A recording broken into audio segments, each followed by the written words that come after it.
og eleksyon kinahanglan mo gasto man jud og dako kaayo. So mao ni nga na-conceive ni siya nga idea o system ang party list diin ang usa ka sektor ibutang ta mag-uuma, sektor sa mangingisda, sektor sa mga estudyante, sektor sa mamumuo, sektor sa bisan unsa nga lain nga sektor marepresentahan diha sa hawanan sa Kongreso aron ang ilang mga interest niini nga mga sektor maprotektahan o ma-advance dito sa Kongreso. Pananglit, for example, doon ay mga legislation, mga balaod, nga angay, ibutang ta sa mga veterano, o doon na sila problema sa mga veterano, mas masabtan na sila kung doon na sila representante ngadto sa Kongreso. So, sama usab sa co-op natko party list. Ang kooperatiba, doon na kita'y mga mukabat sa mga 69,000.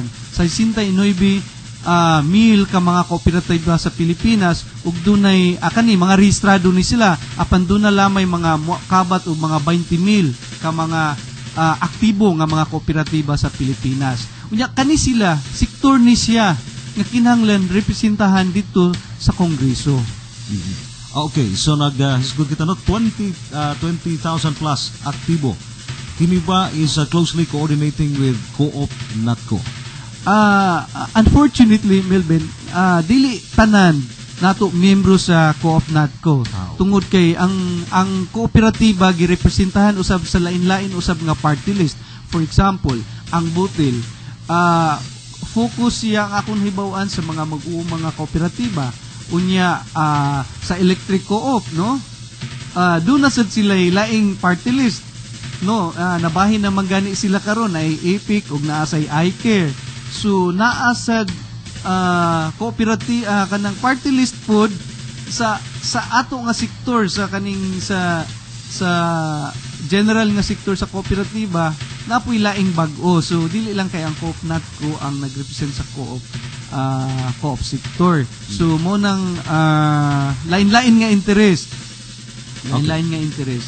So siguro dirita focus unsa kining Co-op Natco. Ang Co-op Natco, ang kahulugan gid ni mo ni siya ang magsugod ta sa Natco no nga acronym. This is National Confederation of Cooperatives. Actually, it is a confederation. Organization ni siya sa tanang kooperatiba sa not necessarily tanan ha, organisasyon sa mga kooperatiba sa Pilipinas. So, pag-introduce sa party list system, nagbuhat usab ang atong confederation, ang Natco nagbuhat og co-op kaning party list. So mo ning gitawag nila Co-op Natco. So diha nagsugod ang Co-op Natco sa federation sa mga kooperatiba. Na-register ang Co-op Natco ni atong 1997 kay ang balaod sa party list na mugna ni atong I think sometime in 1995 kay ang first election sa party list was sometime in 1998. So, pagka 1998, miapil ang atong partido, ang Co-op Natco Party List, nakadaog kita. Unya, pagka 2001, miapil sabta, niya nakadaog. Consistent atong pagdaog, pag 2004, pag 2007, doon na tayo duha ka mga representante nga naglingkod o nagrepresent sa co-op sector, no? Naglingkod dito sa Kongreso.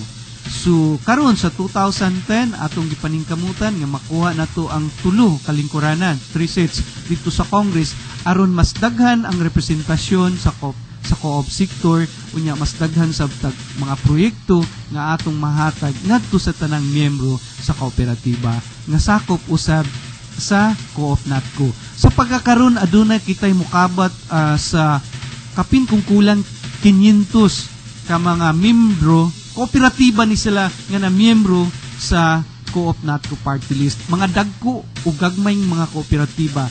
Aduna kita yung mga miyembro nga kooperatiba kisa na ang puhunan mukabat na sa sobra sa bilyon. Mga dagko kayo sa Manila o sa Cebu.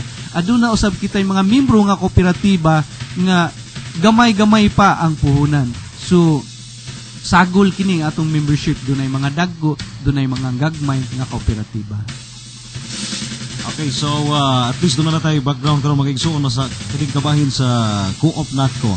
As discussed earlier by Attorney John Liweran, dunay daghan nga mga party list na nagrepresentar sa mga kooperatiba dili sa naglain-lain dapit sa tunasod. But this morning we are discussing and we focus our discussion sa Co-op NATCO.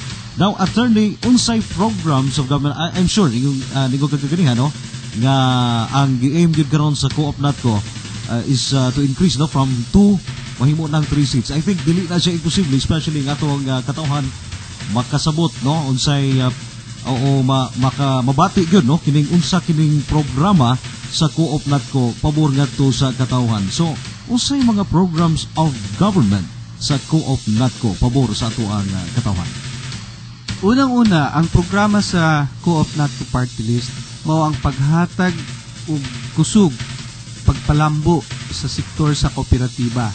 Doon na kita yung mga balaod nga gipasar sa Kongreso susama sa bag-ong Co-op Code karon kaning RA 9520. Diin nagpalig-on, naghatag og daghang tax exemptions ngadto sa mga kooperatiba. Ikaduha, ang Co-op NATCO Party List nagatabang sa advokasya sa mga mag-uuma.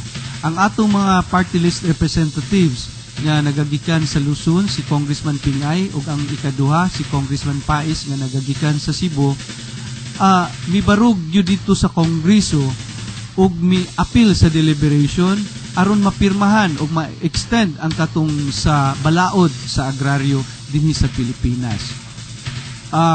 In terms of environment, ang atong partido nag-sponsor og nagkalain-laing mga resolutions ug mi-participate na himo usab nga co-author sa ubang balaod nga gipasar diha sa Kongreso alang sa pagputihir sa atong environment.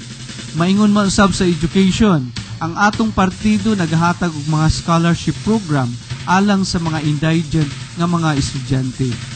Ug daghan pa mga programa naghatag usab kita mga financial assistance ngadto sa nagkalain-laing hospitals dinhi sa tibuok Pilipinas.